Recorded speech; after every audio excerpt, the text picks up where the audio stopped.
Hari itu, kelas Budi sedang ujian matematika. Soalnya begitu sulit, membuat seluruh kelas diam dengan wajah putus asa.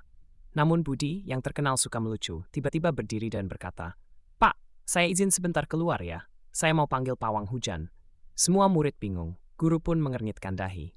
"Untuk apa panggil pawang hujan, Budi?" tanyanya. Budi dengan serius menjawab, "Supaya otak saya turun hujan jawaban, Pak." Seketika, kelas pecah dengan tawa, sementara guru hanya bisa menggeleng-geleng. Sayangnya pawang hujan tak datang, dan Budi tetap dapat nilai nol.